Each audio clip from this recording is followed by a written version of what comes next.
Hi guys, Simon Palmer here, and more trouble with webinars, software, and YouTube. So I'm not sure exactly what's going on there, but what I do know is that it didn't seem to work.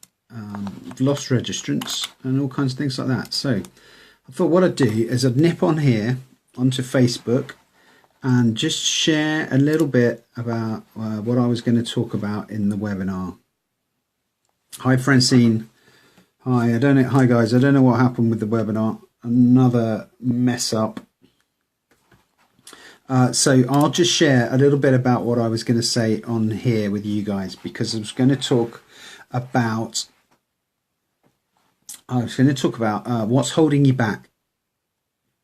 And I don't know, is the light all right? Because it seems a bit dark on my screen.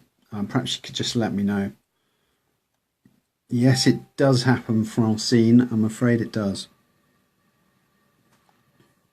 Hi, hopefully Camilla, you could be able to see me now.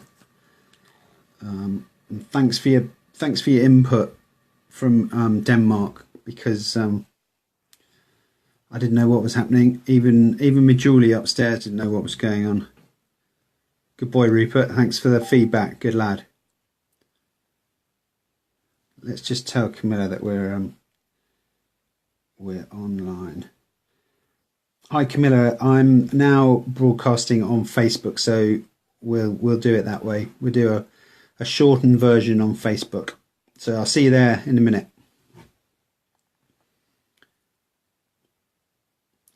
Okay, so how is it, Rupert? How's Plymouth? Rupert, for those of you who don't know, Rupert is best friends with my son James, and they've gone to university in Plymouth. And I believe they are actually learning something, so that's good news. So just a little bit about this, and perhaps why you should listen to me, or why I would be talking about this sort of stuff. I'm an osteopath. I've been an osteopath for 28 years, and I've always had a very keen interest in sport, and particularly sports psychology. Even if it was just winding up the opposition, I always loved doing that. And I've played sport at a good level, played against internationals, world champions, Olympic gold medalists, with and against them all. So I know a little bit about what it's like to perform at the top level. And through my practice, my patients have included sports pros, golfers, squash, tennis pros, even a motorcycle world champion, film and telly actors, and even a Miss World. Even Miss World and musicians, rock stars. So I know I've had a little bit of insight into how these guys perform and what they get up to. So let's dive in a little bit, and I'll just talk about so what it's about what's holding you back, because for whatever reason, it all love in the love. Thanks very much. For whatever it is, and we'll dive into it a little bit later. Hi, Clive. I had more trouble with the Hangouts on air, webinars on air software. So that was rubbish. So here we are. So and earlier, so I'm going to just share a little bit about you from a few different people that I've been looking into, and one of them was Debbie Ford. Hi, Ruth. One of them was Debbie Ford, and she was talking. It's your story. It's your backstory is the thing that has your problem. And she started off a little chat. If you want to know any of these, some links for these things, just send me a message and I'll send it over to you.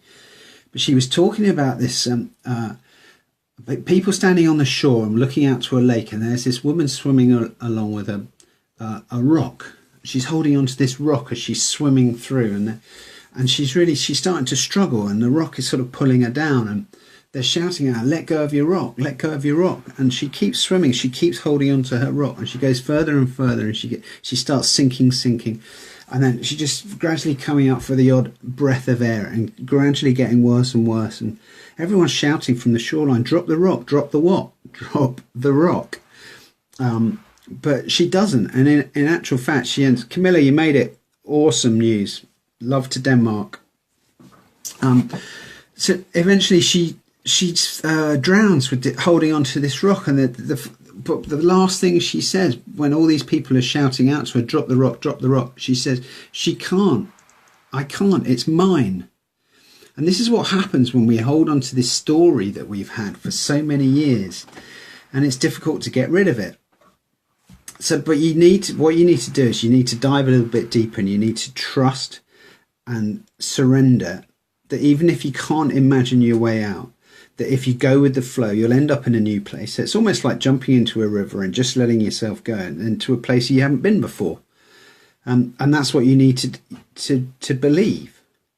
I mean, some people believe that they need to be so strong that they need to manipulate the universe, and that's not the way it works. You can't do that. You have to sort of release and let it go and let the stuff happen to you. You just have to let go. Surrender is the key word that I've realised this week from what people have been saying. And so you have to get outside your story. And she called it, Debbie Ford, she called it the shadow box that lives inside our story, which is the sort of dark place where the bad things have happened in the past, and that's your shadow box. But you need to identify what's in it, and once you know that, then you can move on. You can't get rid of it. It's not like you can just say, no, you're not part of me anymore, because it's a fundamental part of you, this shadow box in your story. But the idea is that it's you're supposed to find it. That's the idea. You're supposed to find it because it's actually your gift. It's what takes you on to the next level. It's inside your story. Because inside your story, you're a victim, and it's there to keep you staying small. And you need to, if you want to move on. And many people don't. They have no idea that they've got this backstory, and that's absolutely fine. They just carry on in their lives and not think about it. So that's brilliant.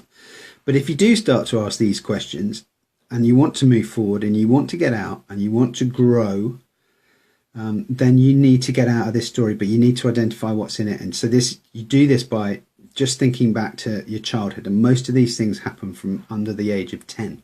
So it's really difficult to work it out. But there's quite often some key things in common with other people. And if you wanted to work a little bit deeper into this, then I'm available to help. And I'm going to run a sort of micro mindset coaching course, sort of do 4 or 6 calls or Skype calls or things like that. So if you want to dive a bit deeper, then let me know. Just message me. But the point is that we wouldn't be ourselves without our backstory. And most of us don't know we're actually in it. But once you start thinking about it and diving a little bit deeper, you can get out of it. So that's a little bit about what Debbie Ford was saying about your story.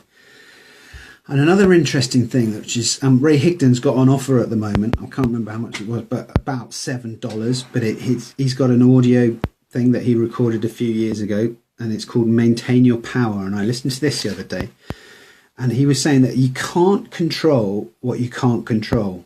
So that there's really not a lot of point in trying. So whatever people think, the circumstances around you, you can't control that, but you've created the story around it. So it's all going back to this backstory. And what you think other people are thinking is not necessarily what they're thinking, because that's the story you've created around those circumstances, and it's not actually a reality. It's just the story you've created to suit yourself, to suit your own thoughts. And he's saying that you should never ever let anyone take your power. You need to be a strong person. See, for a lot of you, it's about having your own business and an opportunity. And you don't need to be seen to be weak or needy, because as soon as you start needing something, as soon as you start needing X, Y, and Z, then that's someone's taking their power away from you. Hi, Lisa. How are you? Good to see you. Thanks for coming. And he's saying life is not fair. And it's just as simple as that. Bill Gates, on his lecture tours, he goes around. Hi, Roxanne. Bill Gates goes around in his lecture tours, and he just say life is not fair. that's just the way it is. You can't, it can't be the same for everyone, but you have to accept it and you have to move on.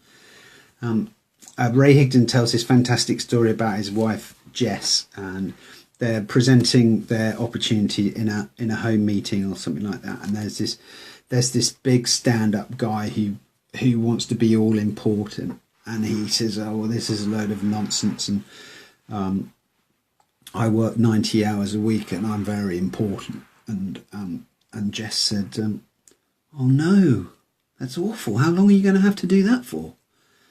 And this guy was just completely taken aback, because he wanted to have the power, but she had it, because she had the answers. Diane Hockman always says she had the cookie. She had the cookie and he didn't. So, but the point about this is that people would rather be right than happy. Clance, how are you, mate? People would rather be right. So they build this story that they've had for XYZ number of years, XYZ number of years, and rather than come out of it and find some happiness or move on with their life, they need to be right. So they need to reaffirm this story that they've established. And people would just, even if they're wrong, and sometimes I'm sure we've all had arguments with people, but people would absolutely insist they're right rather than back down. And if they're being right about something, a story they created that isn't a reality, then that's seriously flawed. Another thing, and a part of becoming happy, is being able to forgive what's happened in the past. And Ray summed it up really well with this one particular line, and he said, forgiveness is giving up on the fact that the past could have been any different. Forgiveness is giving up on the fact that the past could have been any different. Because you cannot change what's happened in the past. You cannot do anything about it. It's happened. You just need to accept it and move on. So when you've got this story that keeps repeating itself, keeps stopping you from doing what you need to do because of these beliefs that you've built up in the past, you need to let go of them. This is the point. And most people would rather complain about what's happened in the past than do anything about it, because it takes hard work. You have to dive deep inside to work this stuff out. But one of the things that you could actually say, rather than asking yourself sort of all these negative questions, is you could actually say, how could I make more money? So rather than saying, oh, I've always got this bill to pay, I've always got that to pay, I've never got enough money, we could never work it out, and all these things that come from a position of lack, all the while you're asking things like that, the universe is only going to bring you more of the same. But if you just change it, just a little mindset hack, where you put out the message, how can I make more money? And then your brain starts thinking about that. Your subconscious starts thinking about it. You start thinking completely different thoughts. You start thinking about ways of doing this and that, rather than thinking about how much you haven't got. Think about how you could make more money. So that's the question to ask. Another person I've been listening to is Michael Beckwith. I've just started a new course with him, and it's called Visioning. And I just wanted to touch on this briefly because I'm going to talk about this a lot more in the next few weeks. And it's fascinating, absolutely fascinating. Because he talks about there's 4 levels of consciousness. And this is very consistent with what I've just been saying, because the first level of consciousness is victim consciousness. So it's where things happen to me, where whatever happens to you is a result of something from an external source, than by anything of self-choice or self-responsibility. And so any opportunity is to give up blame and shame. That's where it comes from. So it comes from without.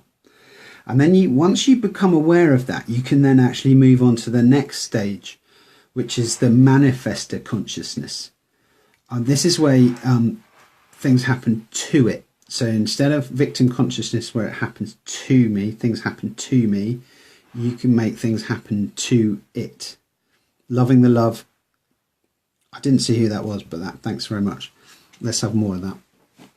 Big fan. And it helps my Facebook algorithm. So pile it all in. But manifestors in this stage 2 consciousness make the most effective. I keep getting messages on my phone. Make the most effective use of the law of manifestation and the law of attraction. And so they actually start to have a sense of control over their life. And the opportunity is to give up the control and a false sense of power.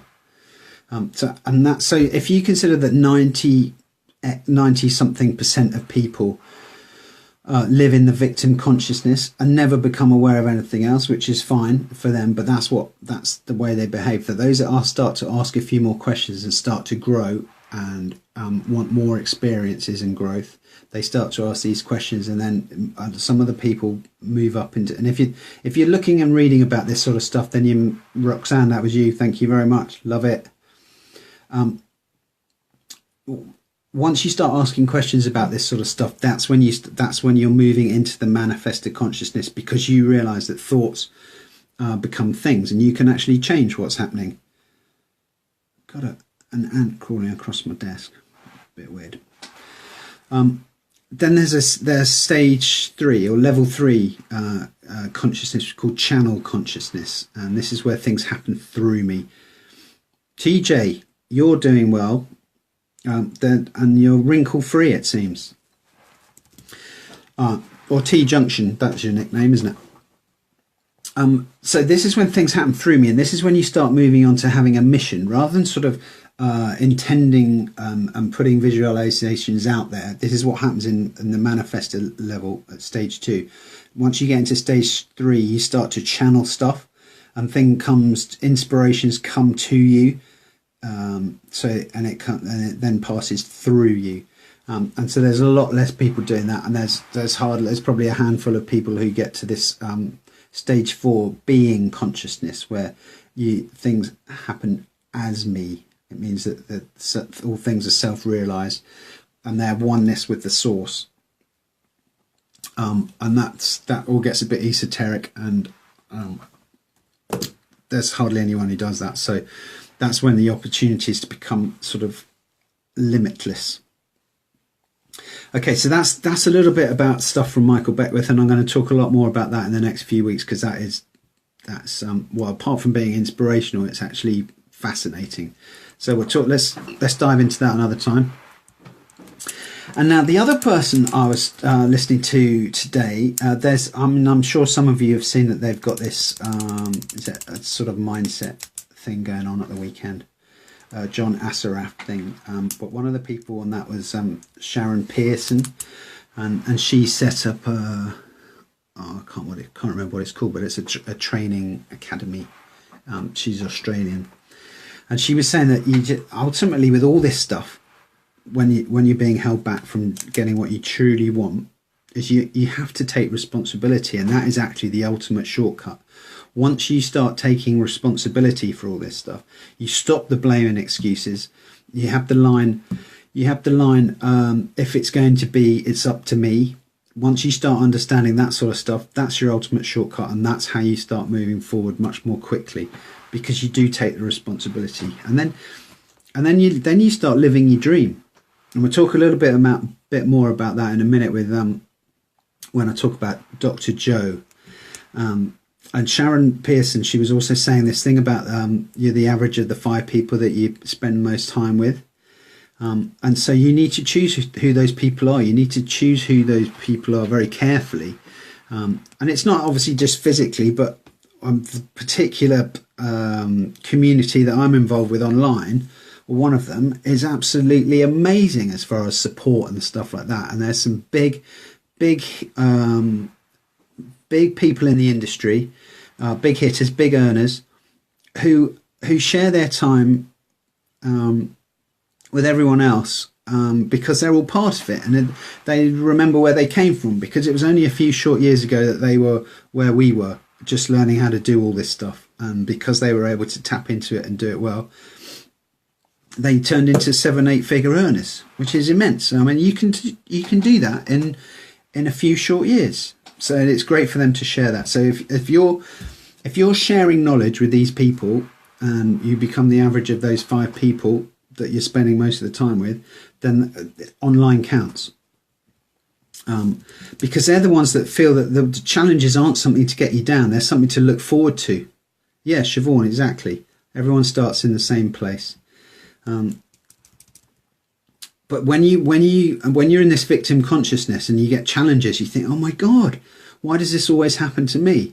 Whereas the big guys, the ones that are really doing it, the ones that have got this sussed, they love challenges because it means that it's an opportunity to grow.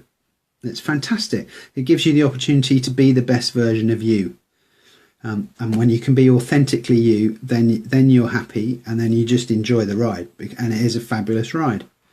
And things do start to happen. Things do start to manifest, and you wonder where they ever came from. And that's because you're growing. And when you start to wonder where things come from, that's because you're seeing things not as the same person that started off on the journey. So as you move further down the journey, further down the road, you see things in a different way, and it changes everything, absolutely everything. And it's amazing because you wonder, where's it all come from? But once you start working on this, once you start working on your mindset, that's when it all starts to change. And it takes a while. You don't do that overnight. I was talking to someone the other day, and we were talking about it, and it's like everyone goes to the gym in January after Christmas, and they expect to go to the gym and be as fit as you like by the end of January. And as we all know, it doesn't work like that. And it's the same working on your mindset. It's not going to work that way. So it's something you just need to tap into and work on. Spend the time, just a little bit of time every day. If you don't have the time to spend an hour of meditating in the morning and an hour meditating in the afternoon, just do 5 minutes, do 10 minutes. It makes such a huge difference. And one of the biggest influences on me in the last few months has been Dr. Joe Dispenza. So I don't know how many of you have seen him, or obviously all of us who were in Austin, Texas in August saw him. But this is his book that I've been reading. It was recommended to me by Brian Finale. So this is fabulous. Essentially it just proves all this stuff that was sort of previously we'd have thought it was an esoteric thing. But when he was talking to us, he just says, and he knows it's true because he measured it. So it has to be. I mean, that's science for you. This was his earlier book as well, and that's pretty good as well. That's a little bit more neuroanatomy and stuff like that. So I mean, that's quite interesting because that was actually my favourite subject when I was at college, when I wasn't playing sport and I actually did do some work. But Dr. Joe, he talks about how our thoughts become our choices. The choices we make then become our behaviour. Our behaviour then influences our experiences, and our experiences give us our emotions. And then it's our emotions which take us all the way back to thoughts again. So our thoughts give us our choices. Choices affect our behaviour. Behaviour affects our experiences. Experiences influence our emotions, which and then in turn affects our thoughts again. So we've gone full circle. So if you're always having the same thoughts, you'll always have the same experiences and the same emotions, and so you'll continue to have those same thoughts. And this is the thing that you have to break, the cycle you have to break, because you've got to change those thoughts that you're having. Thanks, Roxanne. Love that. And it's evolution that leads us to change our thoughts. So this is why it's becoming more relevant. And I don't think it's just me, although obviously I'm spending a lot more time thinking about all this stuff. But I'm just aware that more and more people in the media and stuff like that are starting to talk about meditation and how we need to work on our brains as well as our bodies. Yeah, that is a self-fulfilling prophecy. So what it essentially means is your biology is a reflection of your conscious thoughts. So if you have these sabotage thoughts, and that's where your experiences are coming from, then all your feelings and emotions are the end product of previous experiences. So these might be good things. I mean, they might be when your kids were born or when you got married, and that's just for me, Julie, because she's watching. So those things that make you happy, but it's when you get a new job, when you get a new car, when you get a new house, or so it's the good things as well as the bad things. But the point is, if you continue to have the same thoughts, you'll keep having the same experiences, and you cannot think greater than your experiences. So as I was saying earlier, if you've got somewhere you want to go, you can't imagine where it's going to be, because the person that is going to be doing it is not the same person that starts off looking at it. So if you're looking at it from here now, me, then I cannot know what I'm going to think about in the future, because I'm going to be a different person by virtue of the practices I've put in. So the decision you make has to be bigger than your past experiences, because you can't think greater than your experiences. And we get these feelings, these feelings that you get when you're a kid, the experiences you have that form your thought patterns, that form your belief structures, that once you've got a flawed belief, then nothing sits happily on top of it. You build up these layers of beliefs which actually are just your story, just your backstory. They're not actually anything to do with reality, but it's the story you fit in around them to make it fit your belief pattern.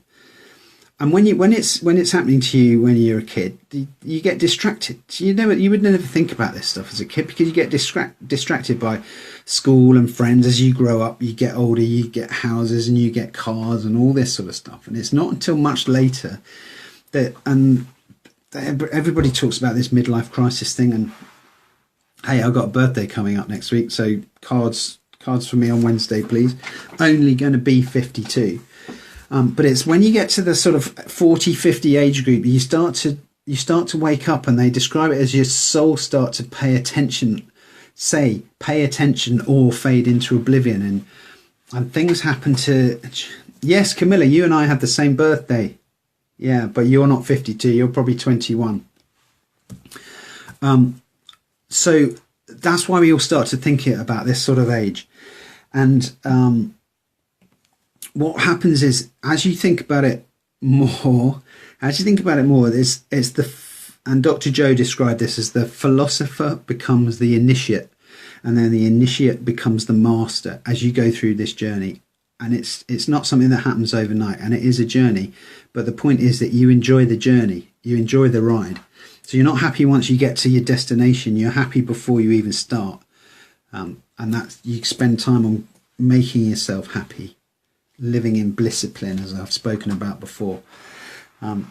Because Dr. Joe says you cannot go to the future and create a new destiny holding on to the emotions of the past. You cannot go to the future and create a new destiny while holding on to the emotions of the past. And you have to go through this process, you have to love yourself enough to be able to go through this process, because it beats you up. Once you start realizing what happened in the past, and the story, your backstory that you've been creating around it to fit in, to fill the gaps, it sort of shatters everything that you thought was real, because it wasn't. It was just a belief pattern that you built up. And if you want to change your personality, you have to change your personal reality. So you have to think, act and feel like the new person.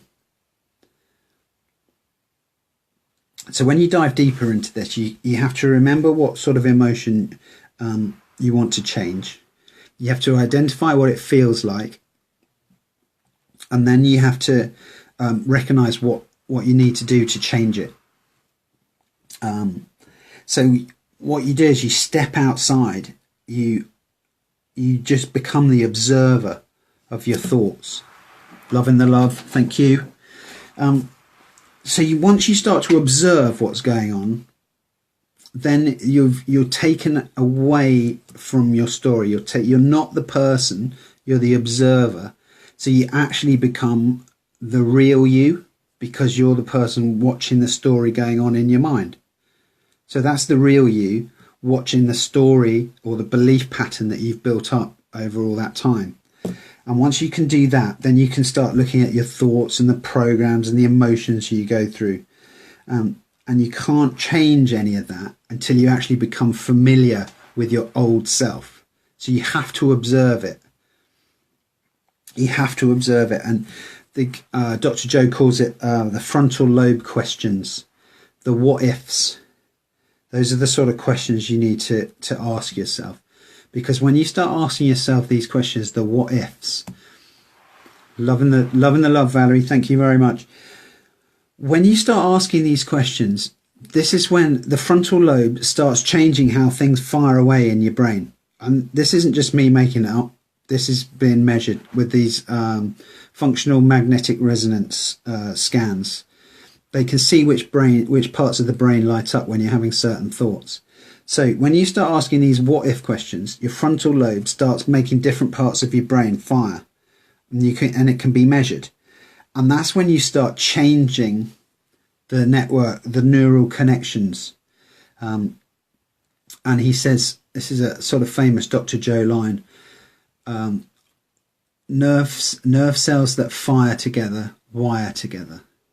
So what that means is that the more you start asking these questions, the more the same parts brain start firing up, and the more these nerves make permanent connections. So that's how you start to gradually unpick what you've done in the past, the thought process you've had in the past. You unpick them and start firing up the new ones. And by doing that, and you can teach your brain how to do it, you can teach your brain how to become, by virtue of these what if questions from your frontal lobes, if you want to be more healthy, more vital, more free, have more freedom, then you can start asking these questions, these what ifs. And then when you start changing these things, and like I mentioned earlier, you actually run in. I mean, you know, when you're sort of out walking, you bump into someone, you actually bump into your reality, because you cannot see it as the person that first started looking at it. You can only see it when something really strange appears, which it must be unexpected. Because when you were looking at it, how could you possibly expect it? Because you're not the person that you've changed into. It's a bit random and it's a bit weird, but I hope you understand what I mean, because the person who starts off cannot experience what the new person is going to experience, because it's beyond that reality. They don't understand it. So when you get up from these, hi Evelyn, how are you? Wasn't Dr. Joe awesome in Austin? When you get up from these new practices, so when you get up from doing your meditations, and if you can do it for longer, the longer the better. It was Gandhi, wasn't it? He said he had a lot to do today, so you might have to meditate for twice as long as normal. But you need to make that time. You need to, even just 5-10 minutes, if you can find that time to spend observing your thoughts, being the observer. So the real you, observing what's going on inside. Then that's when things start to change, and it only takes a few minutes to do that. So once you've done that, when you get up out of your chair or wherever you've been doing it, it's probably better to do it sitting rather than lying. Once you get up, you cannot get up as the person who sat down. You have to be a new person. And then it doesn't just stop there. You're not just a new person as soon as you've done that. You have to continue to think about it, and you have to be this different person through everything you do during the day. So it's not just meditate, change, get up as a new person, and that's it, job done. It doesn't work like that. You have to, all your thought processes, all your decisions, all your choices have to be made as the new person. And that's what takes the practice, and that's why it takes the time. But once you've put that time in, made that practice, loving the love, Thank you, Francine. That's nice. When you put in the practice, it just gets that much easier, and more of these strange things start happening to you, which you could not have foreseen because you weren't the person that you got up as. Loving that love action. Thank you. Helps my algorithms. So I think that's the message for today. I'm so sorry that the webinar didn't work again properly. I don't actually think it was my fault this time, whereas last week it absolutely was my fault. So thanks ever so much for coming. What I will say is that in the next couple of weeks, going to be starting a sort of micro coaching course, mindset coaching course.